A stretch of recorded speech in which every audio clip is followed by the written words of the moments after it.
Welcome back to the Leisha Online podcast. Today I am joined with a Belfast business owner, Grá Fitzpatrick. Thank you so much for being here. Thank you. So glad to be here and thanks for having me. Would you like to introduce yourself to the podcast? Yes, so I'm Grá Fitzpatrick. I am business owner of Grá Matcha. It's only a couple of months old, so new business, small business, but yeah, Irish based and just all about matcha.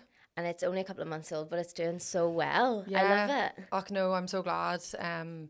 I just kind of took a notion about it. I kind of had different ideas and then decided in about May time that I was really going to go for it. Yeah. And here I am a couple of months later and it's going really well, so I'm delighted. And did you envision yourself as being a business owner? Was this in the plan for you? Okay, so it's a long one. When I was younger, I remember being in school being like, I'd love to own a business. Yeah. And like, I was envisioning myself like girl boss walking around in like a nice blazer and stuff whenever I was really young. And then when it came down to actually going into a career, I actually decided to be a teacher. Yeah. I worked a lot with the special needs community. My sister has autism. So it kind of just felt like the vocation that I wanted to go down, and really enjoyed it. Taught internationally, had a ball, and then pretty much decided to move home. Mm-hmm. And matcha just became like a really big in my life. I obviously loved it, and it was like my version of a coffee. But when I was in Belfast, I just kind of noticed there was a gap. So 100%. just kind of thought, how could I actually start a business out of this? And it kind of was more like a passion project, whereas now it's actually a business and it's kind of just rolling, and I'm delighted with it. And what was your first experience with matcha then? Did you love it instantly? Because I remember the first time I tried matcha, I think I tried like not a great kind of brand of it or whatever, and it wasn't great. It felt like really grassy, but I've tried Grá Matcha. I'm literally converted. I don't even drink coffee anymore. So what was your first experience of I love it? that. It makes me so happy. No, it is true though. Oh, that's great. Well, I was living in Singapore. For some context, I am a migraine sufferer pretty badly. It was getting really out of control whenever I lived over there. The humidity, probably just like stress, work life, it just adjusted into a new place. And one of the recommendations was to strip back on caffeine, but I was like, well, I teach 4 and 5 year olds, so I need something. This isn't going to work. So one of my friends actually was like, have you ever tried matcha? And she was like really, she was obsessed with it. That was all she would order. So I was like, can I try a sip of it? And I tried it and I was like, oh, like, wow, that's so earthy. Like, what is that? It was really intense. And I was like, I don't know if I like that, but I'm going to try it and keep going with it. So then I tried another one and I was like, oh, I really like this one. And then I started to quickly realise there was loads of different types of matcha. There was different styles of having it, plus also different standards. Yeah. So I quickly became very obsessed from different like wee local cafe shops, so especially around Singapore and across my travels. I started to like pick up on it. Starbucks matcha gets a lot of people started, but I didn't like that. Was one I started with, and I'll take the blame for saying them. I didn't love the first time I tried it, but then I started. Well, this is the danger, because there's a lot of people who get you into matcha by pumping it full of sugar, whereas if it's good matcha, you don't need sugar. No, so not at all. Mine's 100% ceremonial grade, and I love the way you say that you like it, because the reason how I found my sample was that I was trying loads. I think I got about 8 or 9 samples. I was getting quite deflated. It was over like a 3-month span, but I was stubborn. I was like, I'm not picking one unless I know it's good, it's fresh, it's high quality. So eventually got the sample, and I was torturing my family, getting them to try matcha. They're not big matcha drinkers, and it was like, oh, can't drink that, don't like it.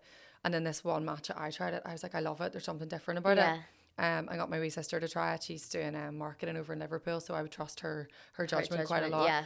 And instead of her like gagging as soon as she tried it, she drank it. It was like, oh, that's really nice. And I was like, well, that's the one, because it's the universal one that everyone likes. And by samples, like how do you kind of source it then? It was quite a lot of work. It's just emailing, reaching out to people, finding people who have kind of direct links between like tea farms and places in Japan. So I wanted it to be from a tea farm. I didn't want it to be in a factory. And then it has to be young tea leaves as well, isn't it? Yeah, so matcha would be the ceremonial grade especially. It would be like the youngest tea leaves. So that's the whole point of it. It's like one of the highest qualities. There is a quality above it. I think it's like premium something. I actually don't know. But a ceremonial grade would be the highest kind of recommend one that I would go for. So yeah, it was quite a lot of work to find the right sample, but I knew whenever I picked that one, and I wouldn't change. Even if the cost goes up in it, it's worth it. You know, it's really good. I love 100%. It. And then in terms of starting your business then, what kind of give you the push to think, well, I'm actually going to bring this home and start selling this? So it kind of started when I was in Belfast. So I came after loving all my matcha in Singapore and all my different travels. I was going into coffee shops, and I obviously was catching up with a lot of my friends, and they were like getting their coffee, and I was like, do you have any matcha? And everyone was kind of looking at me like, what? And what year was this then? Just there. It was really? pretty much this time last year. And everyone was kind of looking at me funny. My friends were like, what is that? Like, why are you obsessed with it? Like, they thought it was so strange. Yeah. And some cafes were like, oh yeah, we have it. Or then some places were like, I haven't really heard of it before. Yeah. So I kind of was noticing a gap in the market, whereas my friends would want to go for a coffee, whereas I was being like, I want to go and get a matcha. I don't want to go to that coffee shop because they don't have matcha. Yeah. Kind of restricts me because coffee is a big trigger for me for my migraines. So then just kind of thought, how am I gonna like do this? And I was like, maybe it would be easy enough to get a supply in. I was then worrying about like paperwork, customs, all those different things. And I thought, just go for it. Yeah. Just go for it. Why not? And so your matcha then, it comes from Japan? Yeah, so my matcha comes from Kagoshima in Japan. Wow. That's where the tea farm is. Obviously there's a few people in between who help you with the labelling and different aspects. But yes, it's ground to order. So just placed an order, my second order. So I'm really proud of myself that I was able to do that. Gosh. So the ball is definitely rolling. It will keep about a year. The matcha would keep, but mine, I got it in October and it was gone already by February, March. So. And do you think the matcha market is competitive here or not? Because I kind of thought, oh, maybe it was, but now you're saying like it wasn't such a big thing here. Maybe? I think it's trying to persuade people on the same level, like, and respect that they have for coffee. You know, everyone's obsessed with going for a coffee, and I think kind of my branding adds that. It's like coffee, matcha, like kind of combine the two of them together. You go into different coffee shops, they will have the best beans, they will do the whole process, they'll take their time. It's like a real experience and people love it. You wouldn't give instant coffee, so why give instant matcha that's full of sugar? So I'm trying to educate kind of cafes and explain to them, you know, if it's me going in to order a matcha, I want to know that I'm paying for a matcha. I don't want to be paying for sugar with 1% matcha. And that's why I kind of go in and I do demos and I explain, I show them the product, I do tasters, I teach them everything about it, because I'm really proud of my product. I don't want to have to, like, I'm not trying to convince them to change how they like view matcha. You know, everyone has their different styles. They want instant matcha, that's the way it is. But there's obviously a lot of cafes who are really on board with doing it the right way. And then with marketing as well, because obviously you've been working with Hot Yoga Belfast, weren't you? So how does your sister help you with the marketing, or is it just you that is coming up with all of these ideas? Because the social media and everything looks amazing. Oh, well, thank you. That's one thing I'm really underconfident in. I'm like hard on myself. I find it so tough. Like I have a full-time job, as I said before. So I don't know how you do it. I know it's a lot. So I'm, working all day, coming home, and then trying to record in my free time. So it does be quite a lot. But no, I just kind of go with it and try my best, think of what I think is interesting or what's needed. I'm really lucky. I've got some good friends in Be Perfect. One of my friends is also Voodoo, head of marketing. So I was able to get some kind of help with the branding initially, which was great. Otherwise, I kind of just want to do it myself because everyone has different visions. Whereas I'm like, this is me. This is what I am doing for my brand. But yeah, I think if I get a bit more in the budget, I definitely will invest in trying to get actual marketing because it would make my life easier. But I'm trying my best, and that's the main thing. Definitely. And then with the social media then as well, did you just start that last year then as well? Yeah, so I think it was pretty much around Halloween time that I launched Grá Matcha. Yeah. I was like really nervous. That recent? It was really recent. Yeah. And I was trying to make my own website. I was trying to do everything myself because like I was all self-investment. I was like, I'm just going to put my money into this and hope for the best. So try to do everything, and then I kind of thought, no, I'll maybe get someone to try and help me in other aspects. But in terms of social media, I was sitting really nervous to post that first video, and then I just posted it, and it was fine. Yeah, why would you be nervous though? Just the first step. I don't know. I think everyone gets that fear at the beginning. They're like, what if it doesn't work? And you've got that inner voice.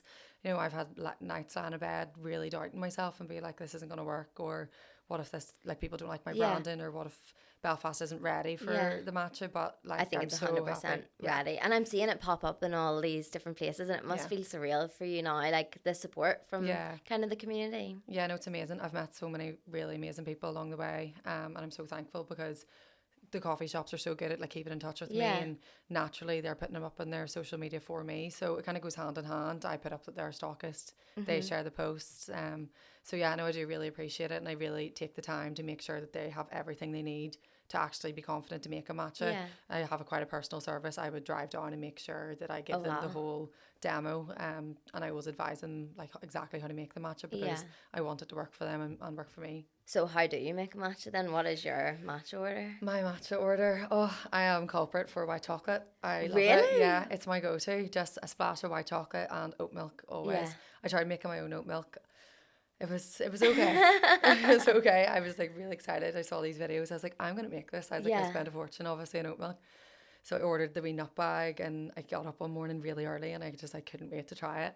And I blended the oats in the water and did the ice cube to try and make sure it didn't go And slimy. it was all like organic Oh oats yeah, and I was everything. like, the this is gonna whole be amazing thing. for me. And I was putting dates in it and cinnamon, and I was like, imagine it's the best. So anyway, strained it all out and tried it, and I was like, it was okay. It wasn't the worst, but it was like definitely not the same as Yeah. like your Oatly or like your gorgeous kind of matcha Yeah. or your oat milk that most people go for. But yeah, it was still good to try something Yeah, new. but it's So homemade. It's probably like Yeah. really healthy then. and I think that's the whole thing about like the lifestyle and people who do want to be homemade or like make healthier Yeah. choices, like having that at home that you can make yourself, like making it accessible for everyone. Yeah, you were talking about having migraines, but I actually have endometriosis, so that's why Oh, I wow. had to cut caffeine. Oh, interesting. And yeah, so that's when I started using your matcha, and I was like, this girl is onto something, because the transition from me quitting coffee was so seamless with using matcha then, and I used the like Plenish coconut milk. I think Yeah. coconut milk and matcha is so good. Yes, no, I get that a lot. I don't even know if I've tried it.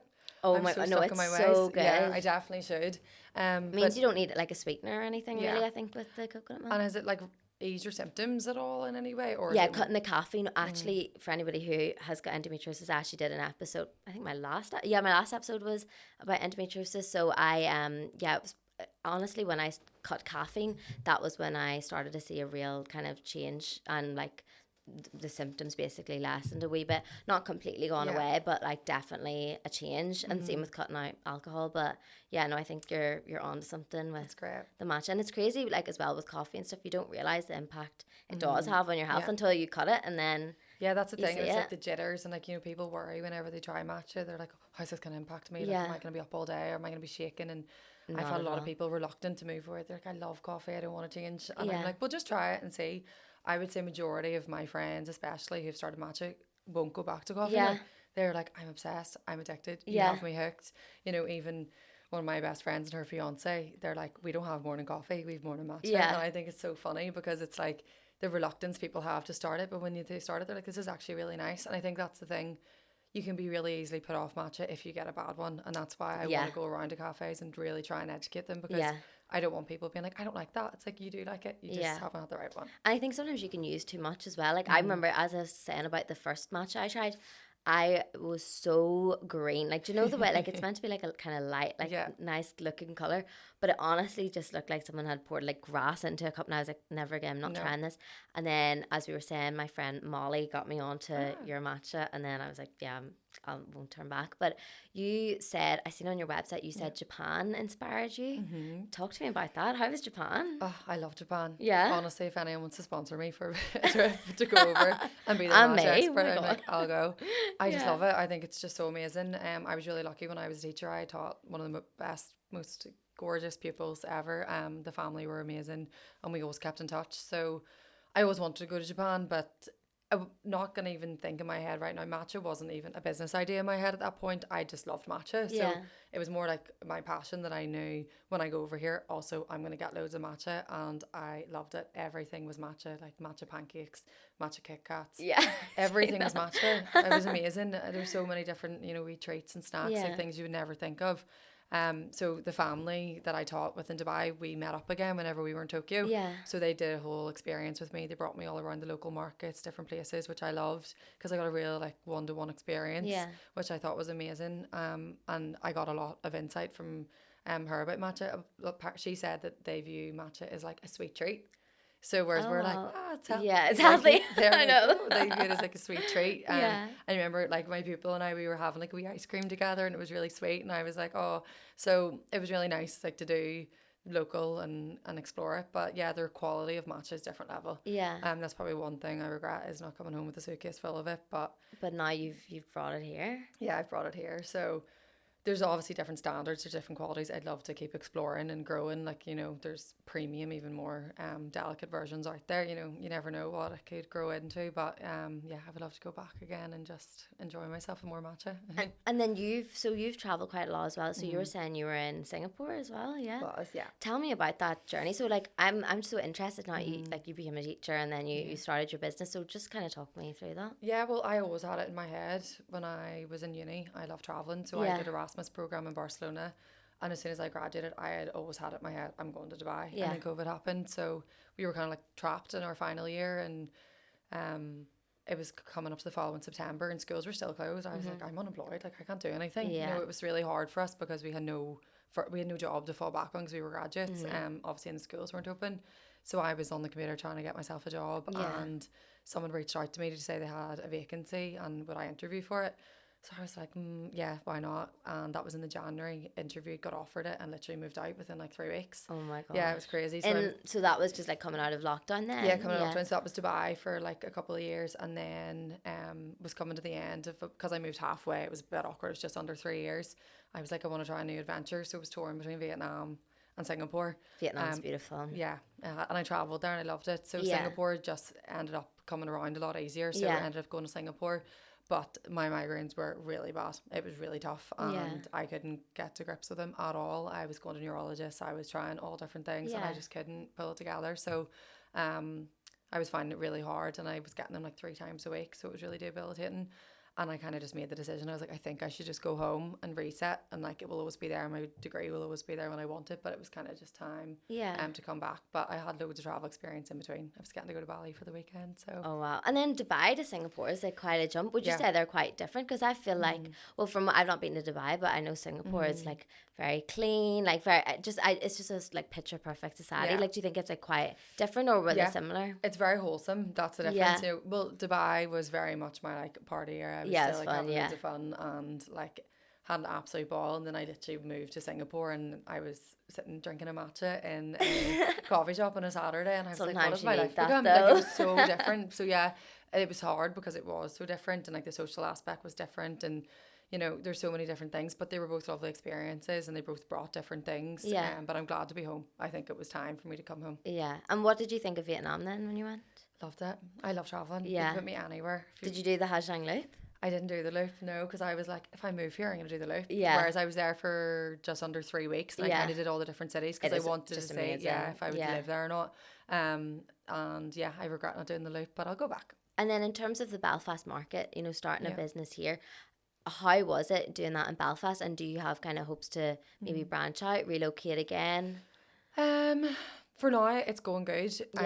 Australia niggles at me like it does with everyone, I guess. I love summer in Belfast, so for now I'm like, just stay put, keep going. Irish summers are the best. Yeah, and like January was a quiet enough month, and sometimes I like would be worried, like what if, you know, this isn't going to work, or I had a really good blast at Christmas and then I panic in January, whereas I'm picking back up again, and I'm like, no, it's okay. But I think everyone has those doubts no matter what you're doing business wise, so I think definitely gonna keep going with it. And if I was to relocate, I would still have it Irish based and have Grá and be involved in it in some way. I don't know how it would work, but I don't think I would be leaving it anytime soon because I'm enjoying it. And would you ever think of maybe opening your own cafe? Would love to open my own cafe. Would love to. Yeah, it's another vision that I have. I'm thinking about it. There's different grants and stuff out there. It could be an option for me, but I would love just to get into like test trading and get into like St. George's Market or try and do stalls. And that's why I've got an event tomorrow, which will be a bit different than like a structured event like hot yoga. This will be open to the public, so it'll be good for me to see like engagement wise, and if people are interested in matcha, that's kind of the main thing because it is new. I think Belfast is actually missing like a really nice chill vibes cafe. There's actually a really nice one in the Holy Lands. Have you ever been to Alexander's Cafe? I don't think it's I have. Like Croatian cafe, and it's like nestled. It's it's in the Holy Lands randomly, but it's got a really nice like garden space outside. Oh wow! And it kind of reminds me of Central Park and Friends. But I'm like, we need more of those kinds, and it's like kind of like a co-working space as well. Yes. But I think Belfast really needs something like that. Yeah, I think it would be lovely, and like I have ideas for it, but also I'm so culprit for just going a million miles an hour. So I'm like, keep going. Keep it slow. I know, I'm like, right, let's expand this. Yeah, no, literally. And like, I'm the same. I'm like finding all these different potters and bowls. And I'm like, let's make this style and let's make this style. But I just get really excited about it because I'm interested. But yeah, I definitely am not ruling out having a cafe in the future. And that'd be so nice. I think it would be really, really nice. Like when I went over to London recently, I was straight into Blank Street ordering and seeing what the fuss was about. And then I've been in a Janky. So I do think we've got opportunity to have something like that. 100%. Yeah. Oh, I'm really excited for you. And I actually, I was in London over the weekend, but I lived in London before for a year. So I agree. I just think that, there's just so much we can do in Belfast, and it's exciting times. All these new business owners. But I basically wanted to ask you then, like, you're obviously a busy person, and this is something you do on the side. You've got a full-time job as well. So how do you balance your time? It's hard, like it is. I'm working for a business now. It's a family business, so I've come in instead of teaching. It's quite hard to get a teaching job at home, but that was kind of part of the reason why I moved home, because I was lucky enough to be offered a job in a family business, which has different pressures in itself because you take it home with you because you want it Yeah, to do well and of you want. course. But equally, I like having my business on the side too. So I get up at 7 o'clock every morning. I'm in work for 8, and I work most days to 5. My co-workers might say otherwise. I sneak off for maybe a too long of a lunch break if I'm going into a cafe to sell my matcha. But yeah, it's full 8 to 5. I'm lucky my family are quite good at giving me time off if I need it anyway. But yeah, it's quite a lot. So I'll work all day. I'll come home.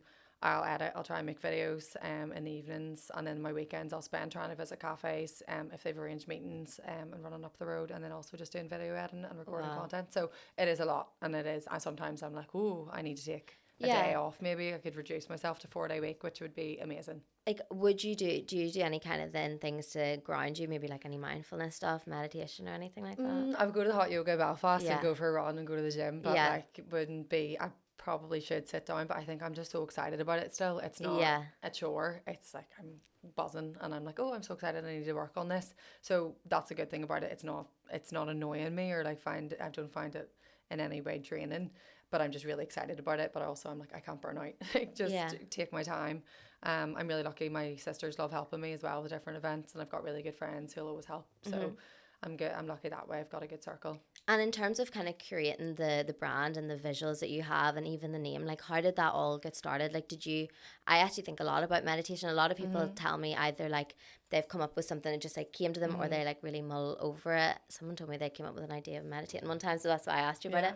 But how did you come up with, especially with the name, Grá? Yeah, so pretty much I was so unsure. I was like, I don't really know. I was so new to marketing. So I asked my friend I was telling you about who works in marketing, and I was like, I have these ideas. I don't really know how to put them all together. Yeah. So he kind of sat down with me and was like, right, let's get some ideas together. So in terms of making a bit of a logo or like brand, that was pretty straightforward. I loved it. I was like, yeah, this is kind of what I want. The name was a slow burner, because I was really toying between lots of different ones. Grá was always there, but I was like, it's so narcissistic, I can't do it. Like, I was always worried because it was the first 3 letters of my name, and I kind of just thought maybe people would I don't know why I even worry about what people think. I don't know, it just, there was something about me, I was kind of like, I don't know if I should do that. And then I kind of looked at other names and I was like, what am I doing? I was like, it's the perfect name. Yeah, but Grá is love in Irish, isn't it? Yeah, it is. It's love in Irish, and it suits because it obviously has its relevance to me as well. So it actually was perfect, but I was just panicking in case it looked like it was all about me. No, but I'm just a weirdo. So I didn't even like clock that at there all. I just kind of thought it was like champion the Irish language kind of thing. And it is, but it's just funny because I wish I was fluent in Irish. I know the odd word, but but it's nice to see that. Like, it's nice to see people even using, like, having these words come back again. And like, I think the language has become so much more relevant even, and like it's in a lot more kind of public dialogue. So it's nice to see definitely the name. Like, there's another chocolate brand, Grá Chocolates. There's also I think it is in maybe Aer Lingus. They're doing a whole thing about Grá. So there is a lot. The word is definitely appearing a lot more, which is good. But yeah, no, it definitely fits. So it took me a while, and actually because the matcha took quite a while to order, I had actually ordered the bags as they were, and I wasn't going to plaster the name of the branding on it. And then actually I was like, why did I do that? Because then I'm just sticking stickers of my name on it. So second time around, I've placed an order. My actual name of it is more. Yeah. But I think that's the thing at the beginning, not to rush it and just like take your time. And it was okay that I didn't have my name all over it. Second time around, I've amended it, and then I'd say I probably will do a bit more logo design, because before it was just me making it, or me and my friend on Canva. Yeah. Whereas everything was like that. I didn't have a budget for getting anyone professional in. Whereas now I'm like, let's like look at something. I have wee ideas, and I'm kind of digesting, but I don't want to rush it either. I'm like, when I get it the final way, I want it to stay that way, but it's all very new. But you've got Mount Fuji on the logo, haven't you? Yeah. But you're keeping that, aren't you? Yeah. There'll be like elements of Japan in it. There will also be like ours. I think like we shamrock was hidden in there. Do you know, I have wee ideas of how I want to make it look. But yeah, definitely it will be very similar, but I want to just develop it a wee bit. In terms of planning it then, did you kind of like have basically like a big sheet and you were like brainstorming, like scribbling things out, or was it all kind of up here and it was coming together? It was not a Word document, a Google Docs, and it was like a list of all these different, to do, and it started with like, right, one, inquire supplier. Like it was, I set myself goals and be like, okay, get another supply, or like, do another sample. Yeah. So I remember like I can visual the wee board that I had, and like it was so satisfying when I was taking them off, and I was just like, take it step by step, like don't rush it. I kind of wanted it to be in for like the summer matcha rush, iced matches and things. But that wasn't the reality of it. It ended up being October, but that was also okay. Yeah. But I was putting myself under pressure, and I was like, you'd rather do it right than just rush it and get it on the shelf and it mean nothing. So yeah, had to be quite focused. I undiagnosed, but would diagnose that I'm very ADHD. I'm like 100 things going on in my head. I get so excited about all these different ideas. So it's just piecing them together instead of, just getting ahead of myself. But yeah, I designed the whole website myself at the beginning, and then I realized that wasn't actually I tried it, but the domain didn't work, so I ended up having to get a web designer in to do it, but it wasn't able to transfer the way I had designed it. So that's something that's hard, because I had it a certain way, whereas I had to make a bit of wiggle room to try and make it work with another kind of platform. So yeah, like, don't get me wrong, there's still a lot to be like improved upon, but it's just taking it step by step, and it's doing what it needs to be doing now, and just keep growing it. And do you believe then in visualization, and the things that you kind of put out there will come back to you, and the good energy you put out there will come back? Yeah, like I think like doing a good turn, and like it is obviously, as I said, so new to me. So even with customers and stuff, like I'll go the extra mile, and I believe like if I try and help and I keep going, I keep believing in it, like other people will believe in it too. And that's the whole reason why actually I ended up going for handmade bowls, because they're a wee bit more expensive naturally than getting them shipped in from like China or anywhere like that. But I believe in that vision of it being like a high quality, good product, supporting local, and I believe like that will hopefully then in turn come back on people viewing it for that with me. Whenever they go for my matcha, they'll pick my matcha, because it's like, okay, this is handmade, this is a small business, this is local. So I think it goes hand in hand, like kind of the products that I select reflect my business, and in turn hopefully will then come back in its way. And then the bowls as well, designing and supplying the bowls, how does that work, and what made you kind of come up with the idea of the bowls as well? Yeah, I was in a wee cafe actually, Loaf Bakery. It's on the Falls Road close to where I work, and it's a social enterprise, which is great. My sister has autism, so I've worked closely with a lot of people in actually the disabled community, from like kids to adults. So I was in this cafe and I felt really at home, and I loved it. And I spotted they had these gorgeous mugs, and I was like, I love them. Like, where did they get them from? And then I caught on that it was their actual potters. So it's a bakery, but it's different branches of it.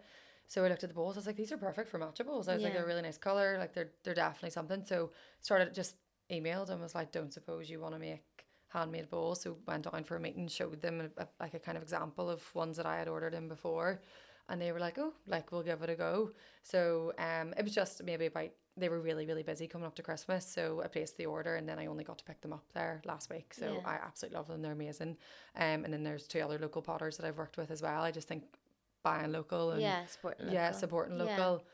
I'm really proud of it, and I will sell it, and I will go in and I'll be like, this bowl has a story, instead of just it coming from a factory. Not if there's anything wrong with that, but it's just what I entail for my business is that this is meaningful, and if you're going to do it right. And then as well, you sell a starter kit. So what is the starter kit? And I know you sell the wooden whisks as well. Why do you need the whisks for matcha? How does it help it? Because I know that I think I need to invest in one, to be honest. Yeah, I think it's easier to have all the utensils. I think that's like the number one step, because when I first started drinking matcha, I was like, okay, I'm just going to buy this bag and I'll read the instructions and give it a go. And it was like the worst matcha ever. I burnt it first of all, which is why I'm always like, don't boil your matcha, don't put boiling water near it. Oh, really? Do you put boiling water? Yeah. Well, what else you meant to I need to put that in my bio. No boiling water near your matcha. It burns it. It makes it bitter. Oh, really? Yeah, So then what do you do then? Just 80 degrees. So even if you've boiling water, throw a splash of cold into it. I actually got one of these little kettles. They're actually in TikTok shop, and you can put like a temperature on it. So you choose exactly. So it's always like 80 degrees. So that's like the perfect temperature. Because otherwise, if you burn it, then it destroys the like, I can't remember what the word is now. But pretty much it just impacts the flavour and it makes it bitter. I did not know that at all. I always feel like I'm a broken record about it, so I get this is giving me a free card to keep saying stop boiling your don't put boiling water on it. But yeah, that's just like my kind of top tip. So First, I would start with my little wooden spoon. The reason why I use a wooden spoon is because silver can apparently oxidize your matcha as well and impact the flavour. So the wooden is a bit better, so it doesn't impact it. And then I just like having that chow bowl because I think it just adds a wee bit to your experience of making it. Like, you know, I've put it into like a mug before and I don't know, I just don't think it's the same experience. I don't know if that makes sense. It just makes it a bit more messy. Whereas if it's all in the one place in the one bowl, I just find it so much easier to make. And then the bamboo whisk just really helps dissolve it and make it like really smooth and really frothy. Like the difference you'll notice in it, it's like silky smooth. Whereas I've fought with it with a fork before because I'm like, I don't have one of these fancy whisks. Like I'm just going to wing this. And I've tried to make it with a fork and it's like lumps and bumps. And I'm like, no, like just invest in your whisk. Like they're £10 if you buy them on their own. They're really worth it and they're durable. I went to visit my friend in London and I was like, did you get a new whisk? And she was like, no, this is the one you got me in October. And I was like, wow, you are a star, people. Like her whisk was perfect. So if you look after it, it will last you and it makes your life so much easier. It's so much quicker. And then just your starter kit would be your measuring spoon because that's the thing with matcha. You don't know how much you want to put into it, especially if you're new to matcha. I just say like 1 spoon. 1 gram is actually the portion size for matcha. So 1 gram. Because I think sometimes they can put too much into it sometimes. Yeah, and that's where you find if I go into a cafe and I see a massive kilogram bag of matcha and they're like, well, I got that for £8 on Amazon, and I'm like, but if I was to buy that as a wholesaler, it'd be 10 times the price. I'm like, so there's this much matcha in it. So if they have to put 5 scoops in their matcha to dissolve it, that to me, I'm like, that's not matcha. That is, I don't know, sugar and just like additives. That's what would scare me a wee bit. So, you know, but that's because people don't know about it, and that's why it's important to kind of educate and go in and like speak to people because it's all very new. I'm sure it was like that back in the day with coffee. No one was having their fancy machines and the flat white oat milk was like non-existent a couple of years ago, and look at it now. Those bowls sound amazing. I've seen a few on your Instagram. They are gorgeous. So Oh no, I'm absolutely delighted with them, and I actually brought you a very special yet to be seen bowl. Oh my gosh! Yeah, I actually only picked them up today, so I thought it would be perfect for you. So I hope you like it. Oh my god! We shamrocks. This is so cute. Just an eye for St. Patrick's Day. Oh, and it says Grá on it. This is so nice. And then can I put my matcha into this and then? Yeah. So go for the whole experience. Yeah. Put your matcha in that, whisk it up in the bowl, and it's got a little spout so that it's not messy. Yeah. Just pours, and then I can pour it in. Yeah. Oh, thank you so much. A bag of matcha. This is the Mount Fuji on the front, isn't it? Yeah. So the whole like brand behind it was like, want to go for a coffee with the word coffee scored out, being very bold towards coffee. I'm sure it's fallen out with me.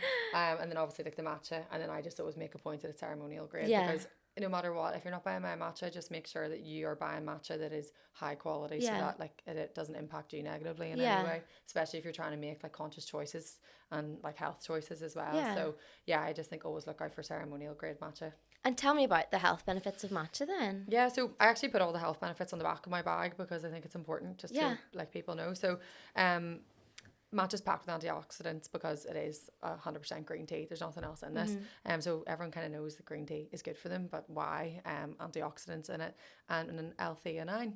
I hope that's how you pronounce it. It is all about like reducing kind of anxiety, like creating a calm, kind of the polar opposite of what coffee does. It gives is you it a mushroom extract or am I wrong with that? No, I don't. No, is it not? So there is a matcha brand out there. It's got a mushroom extract. Yes, that is. Their matcha is matcha mushroom blend. So I can see, but see, there you go. That's a good their branding is. You recognise that one. But yeah, no, that is. And then obviously it is reduced bloating as well. So it is. It's just like a combination. Obviously for everyone, it's going to be different. Like reducing inflammation would be other ones that people would mention, and just kind of like a steady, calm focus. But obviously it will benefit you in different ways. But yeah, they're just kind of some of the recognised ones that you'll see on it. But yeah, just it gives you that caffeine boost without making you feel like you're going to crash. It just is like a slow release all day, which naturally makes you feel a bit more calm, a bit more focused. Whereas I don't know about you, but when I drink coffee, I'm like the energy levels spike. Yeah, it's like, and I nearly get like and then craving. You crash down as well. It's too much. So yeah, that's why I think like having matcha is just like a healthier alternative for me, and it seems to suit a lot of other people. Yeah, and then in terms of it individuality, because your logo is so noticeable there, how then do you differentiate yourself in such a booming market? Because I feel like matcha is now becoming the big thing. Maybe not as much here, but definitely in like London and America as well. Yeah, like I'm definitely starting to notice like other matcha brands popping up, and like I'm all for it. I think like there's room for everybody there's plenty of different coffee brands out there. Why not have lots of different matcha brands and all work together? But it definitely is hard, and it's just like obviously sticking to your favorite colors and sticking to like things that you believe in. Obviously I will always have something related to Ireland and Japan on mine. So and obviously beautiful. I love the colors because I'm just like, that is the color of matcha to me. That is the color that I'm like, when I get handed that in a cafe, I'm like, yep, I love that. Like that's just a nice green. It's not like bitter or dark grey. So yeah, I think it's just keeping going with it and just trying to make yourself, don't change it to suit other brands either. Just this is what you like and this is what you're interested in. Everyone has different styles, everyone has different opinions on it, but it's like all about what you like. That's the most important thing. And it's easy to be influenced, but you don't need to be. Just this is what you like and this is your brand. And I love how you're representing the Irish, and I do love the little shop marks. So I love that. I'm so excited. I've got plenty of those, and I've actually got other bowls with the map of Ireland plus a little heart. I've also got like daisies, and then I've just got like normal green and pink ones. So. And where can people find you as well on your Instagram, your website and everything? Yeah, so it's Grá Matcha on Instagram. I'm trying my hardest with TikTok. I definitely need to be a bit more effort into it. But yeah, definitely TikTok. I'm a wee bit camera shy when it comes to getting on and recording myself, but I just needed it. And then www.gramatcha.com. And then also just the all pop-up event that I'd have. So obviously you're not, this will be out after the event tomorrow, so you know about me advertising myself on that. But any events you'll People will see you around. And like fingers if you're crossed, in Belfast, and one day hopefully I'll have my Grá Matcha cafe in Belfast for people to stop into. That would be so nice. I'll be your first customer. Oh, well, there you go. And then thank you. Finally, then what would be your advice to somebody who wants to start their own business, but they're maybe a little bit nervous to put themselves out there, or they feel like maybe they've not had their vision finalized, so they don't really know when to get started? What would be your advice to someone in that situation? I would say just know what you want and just take your time. Don't rush it. Go step by step. You know, you could say I have to do a website and get really overwhelmed. Research, take get advice from other people. There's loads of people out there willing to help. Like, you know, when I brought my ideas to one of my friends I was telling you about that does the marketing, they were so quick to be like, let's sit down. Like, you know, what is difficult to you could be very easy to somebody else. So, you know, use people and make sure that you get opinions and advice. Don't be sitting there worried about it, but also just go for it. Don't be afraid. What's the worst that can happen? It doesn't work out. You know, that's it. It doesn't matter. At least you tried, and it doesn't niggle at you and you don't think, oh, I should have done that and somebody else did. But just go for it if you're interested in it, and then it means it's not a job. It's something you're interested in. It's something that keeps you going and makes you happy. It doesn't feel like a job. Well, thank you so much for sharing your story with me. I think your energy is amazing. You're really inspiring, so I can't wait to see where it all goes for you. I think there's so much exciting things coming for you. So I'm back at your podcast as well. Thanks for having me. I've had a ball. It's been great. I appreciate it. Thank you. Well, thank you so much to anybody who is listening to the podcast. And as always, if you have anybody that you would like me to get on, please let me know. Thank you so much. Bye.